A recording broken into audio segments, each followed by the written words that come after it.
a passage of 1 Kings 19. I'm still talking about fruitfulness, and I'm still aiming this particularly at those of you who are Christian in leadership or in ministry as Christians and get discouraged at times as to whether your efforts are making any difference. So you're probably somewhat familiar with this passage. Let me read it first. It's somewhat lengthy, and then I want to point several things out about it. It says, Now Ahab told Jezebel all that Elijah had done, and how he killed all the prophets with a sword. Then Jezebel sent a message to Elijah, saying, So may the gods do to me and even more, if I do not make your life as the life of one of them by tomorrow about this time. In other words, I'm going to kill you. And he was afraid, and arose and ran for his life and came to Beersheba, which belongs to Judah, and left his servant there. But he himself went a day's journey into the wilderness, and came and sat down under a juniper tree, and he requested for himself that he might die, and said, It is enough. Now, O Lord, take my life, for I am not better than my fathers. Okay, that's sort of the first act. Now, Act 2, God gives him rest and refreshment. He lay down and slept under a juniper tree. And behold, there was an angel touching him, and he said to him, Arise, eat. Then he looked, and behold, there was at his head a bread cake baked on hot stones and a jar of water. So he ate and drank and lay down again. The angel of the Lord came again a second time and touched him and said, Arise, eat, because the journey is too great for you. So he arose and ate and drank, and went in the strength of that food 40 days and 40 nights to Horeb, the mountain of God, which is a place where he was now going to have an encounter with God. So this is Act 3. Then he came there to a cave and lodged there. And behold, the word of the Lord came to him, and he said to him, What are you doing here, Elijah? And he said, I've been very zealous for the Lord, the God of hosts, for the sons of Israel has forsaken your covenant, torn down your altars, and killed your prophets with the sword. And I alone am left, and they seek my life to take it away. So he said, Go forth and stand on the mountain before the Lord.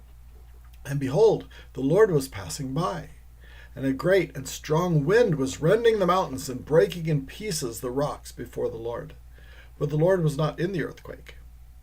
In the wind, sorry. And after the wind, an earthquake. But the Lord was not in the earthquake. After the earthquake, a fire. But the Lord was not in the fire. And after the fire, a sound of a gentle blowing. When Elijah heard it, he wrapped his face in his mantle and went out and stood in the entrance of the cave. And behold, a voice came to him and said, What are you doing here, Elijah? Then he said, same thing as before, I've been very zealous for the Lord, the God of hosts, for the sons of Israel have forsaken your covenant, turned down your altars, and killed your prophets with the sword, and I alone am left, and they seek my life to take it away. Then the Lord said to him, Go, return on your way to the wilderness of Damascus, and when you've arrived you shall anoint Hazael, king over Aram, and Jehu, the son of Nimshi, you shall anoint king over Israel, and Elisha, the son of Shaphat of Abel-Meholah, you shall anoint as prophet in your place. I probably mispronounced those names. It shall come about that the one who escapes from the sword of Hazael, Jehu shall put to death, and the one who escapes from the sword of Jehu, Elisha shall put to death. Yet I will leave 7,000 in Israel, all the knees that have not bowed to Baal, and every mouth that has not kissed him. All right, let's take this apart a little bit. First thing I want to point out, I'm sure you know this, but let me just be sure, that I talk about what happened in the chapter just before this, because this all depends on understanding what's just happened before this. Ahab and Jezebel were a wicked king and queen of Israel, and partly because of their rule, almost all of Israel has turned has forsaken Jehovah, and they're worshiping the Baals. And Elijah is one of the only prophets, only people speaking out for Jehovah. So anyway, after many years of ministry being the lone voice for Jehovah, God led him to do something kind of extraordinary, very daring, very risky from a human point of view. And in the previous chapter, under God's direction, Elijah had a huge contest with all the prophets of Baal. And all the prophets of Baal got together a sacrifice, and then they prayed that Baal would send down fire from heaven and burn up the sacrifice. And nothing happened, even though they tried all day. And then Elijah built an altar, put a sacrifice on it, and he had them drench it with water 3 times and fill a trench around it with water. And then he prayed a very simple prayer, and fire came down from heaven and burned up the sacrifice, the altar, and all the water. Just evaporated everything. And it was astonishing and miraculous and scary. And all the people around fell down saying, Jehovah, he's God. Jehovah, he's God. And then Elijah had all the prophets of Baal killed. And then a few verses later, this happens. So Ahab told Jezebel all that Elijah had done, how he killed all the prophets with the sword. You would think Jezebel would now say, wow, God, Jehovah's really right, really the powerful, he's really the true God, I'd better repent. But she didn't repent at all. She just sends a message to Elijah and says, I'm going to have you killed. And Elijah was scared and ran. So the big question I always had was why Elijah got scared. Now, I know if a queen threatened to kill me, I would be scared. But Elijah was this guy who just done this incredible, risky, daring thing with the prophets of Baal. And I would think, wow, a guy like him seems like he would be just laughing it off and saying, "How you can't hurt me. I've got the God who can do this kind of powerful stuff. I'm in no danger at all." But he apparently was not only scared, but extremely discouraged. Because he went and actually asked to die. It's enough, O Lord, take my life. I'm not better than my fathers. And then God later says, why are you here, Elijah? God's sort of asking my question. Why are you running? Why are you afraid? And he says, I've been zealous for the Lord, the God of hosts. But the sons of Israel, he says, have forsaken your covenant, torn down your altars, killed your prophets with the sword, and I alone am left. And they seek my life to take it away. And that always confused me a little bit because it doesn't match with chapter 18. Now, part of the reason is just because he was exhausted. And that's why I think God had him just get food and rest first. But I think the other thing that's going on is this. I think Elijah was hoping that the thing that happened with the prophets of Baal would change the nation, that it would change the hearts of the people. He was hoping that Ahab and Jezebel maybe even would repent and admit that they were wrong and start worshiping Jehovah. But Jezebel didn't change at all. And I think he was hoping that at least the rest of the nation would realize, would follow through on what they'd said when they said, oh, Jehovah, he's God, and they would support him. But apparently they didn't. He just flees for his life, and that's why he says, I alone am left. He's thinking, if this wasn't enough to change Israel, then nothing will be. Here I did this incredible thing, or actually God did this incredible thing, and I was part of it. And people saw so unmistakably how real you are, God.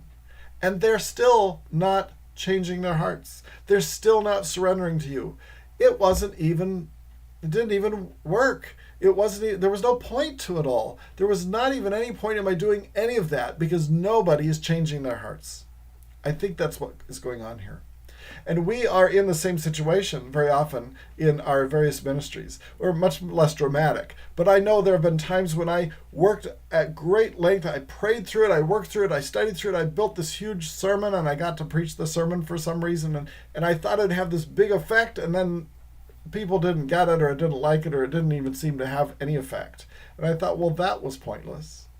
And I know there's times when I've been part of building a big event that we're going to draw people to. It's going to be a big evangelistic thing, and everybody was going to get saved there. I was hoping, I'm not really sure what hoping, and then hardly anybody showed up, or they showed up and didn't seem to care.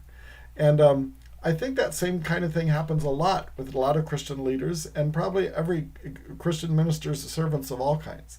I think sometimes we do lots of work and then it doesn't seem to make any difference. And we may not be afraid for our lives or depressed and wanting to end our lives like Elijah, but we're thinking in the smaller way, I just don't see any point to this. And so I think it's really important to notice a couple things. First of all, notice that God said at the end, I have 7,000 in Israel, all the knees that have not bowed to Baal, and every mouth that has not kissed him. So he tells him at the end, Elijah, you're not alone. There's 7,000 others who are following me. You just didn't know about them. But he also does something very important, and I want to focus on that in verse 11. He says, go forth and stand on the mountain before the Lord. And it says, behold, the Lord was passing by. But then it says he wasn't in the wind and the earthquake. So when it says he's passing by, it means he's on his way. He's coming by, and Elijah's waiting. And first comes this huge wind, breaking in pieces the rocks, clearly from God, but God's not in the wind. So God's passing by, and there's this big spectacle, but God's not there yet. And then there's this earthquake, clearly from God, big spectacle, but God's not in the earthquake. And then there's this fire, but God's not in the fire. And then there's gentle blowing, and Elijah goes out and talks to God. And I think what God was saying was, Elijah, I don't just show up in the big spectacles. I show up in the still small voice that speaks to people's hearts. He was saying, Elijah, I'm not only showing up when you do the big miracle about the prophets, and you see everybody sees that the prophets of Baal are false and that I'm real. That was amazing, and it was extraordinary, and it makes a difference. But where you should expect me to be working is in the hearts of people as they make individual choices one thing at a time. And I think that's true for us too. I think we look for the spectacle, we look for the event, we look for the dramatic thing, and think if God doesn't work there, then how can he work at all? But we forget that God says, sometimes I'm not speaking to people in those things. I bring them, they're from me, they're a kind of a communication from me, they're maybe preparing people's hearts for me. But it's afterwards, when I'm speaking in the calmness and the stillness of a gentle breeze, that they hear my voice to them. And so sometimes I think we're looking for the big change, the big revival, the big effect. And God says, you didn't know, but one guy towards the back where you were speaking made a decision tonight to surrender a certain area of his life to the Lord that he had not before.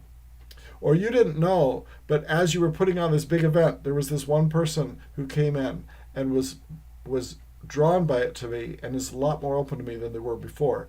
And in another year is going to give their life to me because of you. God works in people's hearts at a level that we can't see. And he's saying here, I think, that is as much his work, or sometimes even more the way he speaks to people, than all the big stuff. And so I think that's important for us as we think about being fruitful. Sometimes we don't see the fruit because we're looking at the wrong things. We're looking at the externals and we're looking at the powerful, dramatic stuff. But the power of God is changing, very often it's changing one person at a time, one decision at a time, one heart response at a time. And that's what we need to be praying for and trusting is happening, even when we don't see it. So I'm going to say one more thing about this next week, but for now, that's where I'll end. Thanks.